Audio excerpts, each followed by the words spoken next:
Hello friends. तो आज हम डिस्कस करेंगे जेबीटी टेट जो आज हुआ है उसका जो साइकोलॉजी सेक्शन है उसको हम सॉल्व करेंगे। तो हमारा सबसे पहला जो क्वेश्चन है वो है psychology is the science of human behaviour. तो मनोविज्ञान मानव व्यवहार का विज्ञान है, ये किसने कहा था? तो ये कहा था हमारे वुडवर्थ ने। तो इसका जो राइट आंसर होगा वो होगा वुडवर्थ। सेकंड क्वेश्चन है हमारा educational psychology is useful in. तो फर्स्ट ऑप्शन है to understand own selfs, second है to understand the child, third option है to choose the teaching method and fourth है होल टीचिंग प्रोसेस। तो educational psychology is useful in to whole teaching process. इसका जो right answer होगा वो होगा D option. और थर्ड क्वेश्चन है हमारा who coined the term mental health. तो जो हमारा मानसिक स्वास्थ्य शब्द है ये किसने दिया था? तो ये दिया था विलियम स्विट्सर्न ने। तो इसका जो राइट आंसर होगा वो होगा option number C. Next question है हमारा question number 4 who is the oldest method of psychology. तो साइकोलॉजी का जो सबसे मनोविज्ञान का जो सबसे पुरानी पद्धति कौन सी है? तो सबसे पुराना जो मेथड है वो है हमारा इंट्रोस्पेक्शन मेथड। फिफ्थ क्वेश्चन है हमारा डेवलपमेंट इज़ ए प्रोसेस। तो जो विकास है वो एक कैसी प्रक्रिया है? तो फर्स्ट ऑप्शन है ब्रोकन, सेकंड है कॉन्टिन्यूस और थर्ड है कंप्लीट और फोर्थ है इनकम्प्लीट। तो विकास देखो जब हम पैदा होते हैं तब से शुरू हो जाता है, या कंसेप्शन पीरियड से ही जो हमारा विकास है या डेवलपमेंट है वो शुरू हो जाती है और ये टिल डेथ तक चलता है। विकास जो है हमारा टिल डेथ तक हमारा विकास जो है वो होता है। तो इनकम्प्लीट तो इसका ऑप्शन होगा नहीं, ना ही तो कंप्लीट होगा, क्योंकि ये विकास जो वो होता ही रहता है।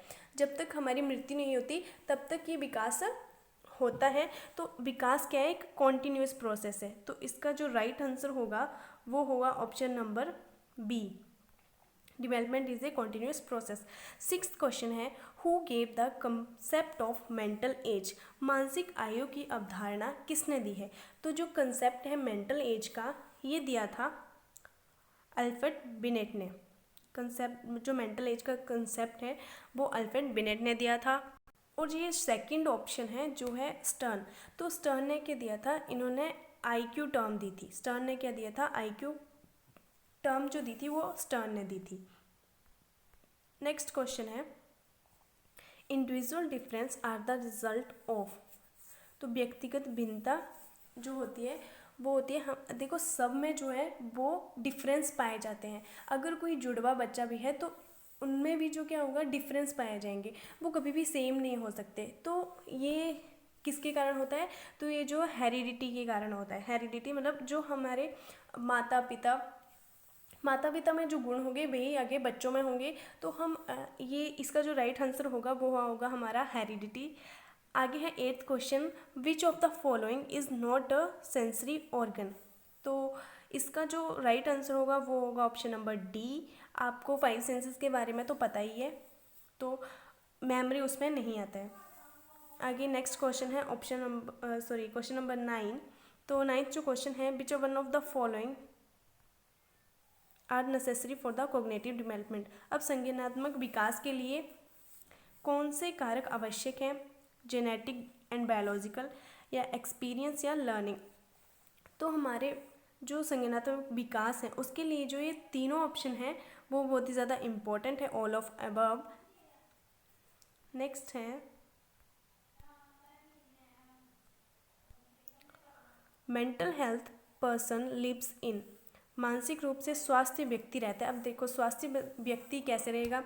ड्रीमलैंड, अपनी काल्पनिक दुनिया में ही जिएगा, या हाइपर सेंसिटिव होगा, अति संवेदनशील अवस्था में होगा, या वास्तविकता में जिएगा, रियलिटी में जिएगा, आउट ऑफ सोसाइटी, समाज से भी बाहर के बारे में ही सोचेगा, अपनी ही दुनिया में घूमता रहेगा। तो देखो हम स्वास्थ्य व्यक्ति कैसे होता है? रियलिटी, वास्तविकता में जीता है। तो इसका राइट आंसर हो जाएगा सी। आगे है 11th question but type of development happen in a child by playing. जब खेल के माध्यम से बच्चों में कौन सा विकास होता है? जब बच्चे खेलते हैं तो उनमें सोशली डेवलपमेंट भी होती है, इमोशनली भी स्ट्रॉन्ग बनते हैं, फिजिकल डेवलपमेंट भी उनकी होती है। तो ये तीनों ऑप्शन जो है इसमें आ जाएंगे। आगे है 12th question, who was the propounder of psycho analytical theory. जो साइको एनालिटिकल थ्योरी है उसके जन्मदाता कौन है? तो साइको एनालिटिकल थ्योरी जो दी थी वो दी थी सिगमंड फ्रॉयड ने।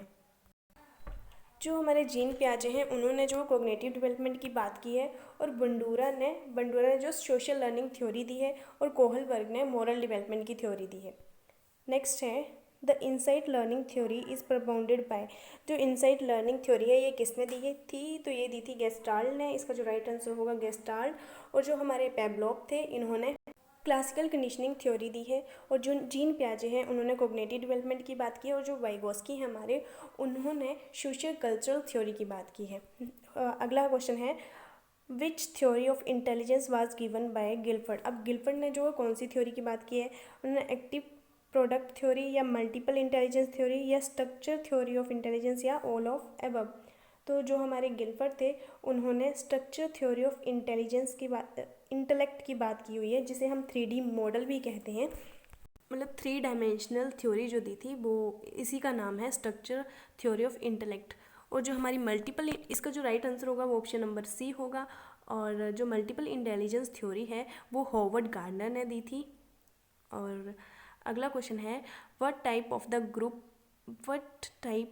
Group is family. तो फैमिली कौन सा है? प्राइमरी है, मेल ग्रुप है, या सेकेंडरी है, या फॉर्मल है? तो इसका राइट आंसर होगा प्राइमरी। जब बच्चा पैदा होता है तो सबसे पहले वो किसके पास रहता है? ज़्यादातर वो फैमिली के पास ही रहता है। तो हमने जो थ्योरी पढ़ी है वो सोशलाइजेशन, तो सोशलाइजेशन में कहा गया है कि जो फैमिली है वो एक प्राइमरी है, और जो बाकी नेबरहुड है वो आपका सेकेंडरी में आता है। तो इसका जो राइट आंसर होगा वो प्राइमरी आ जाएगा। अगला क्वेश्चन है स्टूडेंट फैक्टर अफेक्टिंग लर्निंग। तो अधिगम को प्रभावित करने वाले छात्र संबंधित कारक। पहला ऑप्शन है स्टूडेंट हेल्थ, स्टूडेंट इंटेलिजेंस, या स्टूडेंट की फैमिली कंडीशन, या ऑल ऑफ अबव। देखो सीखना, जब हम कोई भी चीज़ सीखते हैं तो उसके लिए आपका एक तो हेल्थ ठीक होना बहुत ज़रूरी है। अब अगर आप स्वास्थ्य होंगे तो आप अच्छे से चीज़ों को सीख पाएंगे, फिर आप पढ़ाई से रिलेटेड हो या कोई भी काम सीख रहे हो। और दूसरा आपका इंटेलिजेंस डिपेंड करती है कि आप मेंटली कितने प्रिपेयर हो किसी चीज़ को सीखने के लिए, आपका इंटरेस्ट है या नहीं। थर्ड ऑप्शन है स्टूडेंट फैमिली कंडीशन। तो अगर आपकी फैमिली कंडीशन अच्छी है, आपको इन्वायरमेंट अच्छा मिल रहा है, तो आप किसी भी चीज़ को जल्दी, अगर आप इन्वायरमेंट ठीक है, कंडीशन ठीक है आपके घर की, तो आप किसी भी चीज़ को जल्दी से सीख पाएंगे या आसानी से सीख पाएंगे, आपको हेल्प मिलेगी। तो इसका जो राइट आंसर होगा वो होगा ऑल ऑफ अबव। तो आपके ये तीनों फैक्टर जो है अफेक्ट करते हैं आपको सीखने में। नेक्स्ट क्वेश्चन है why we need the remedial teaching.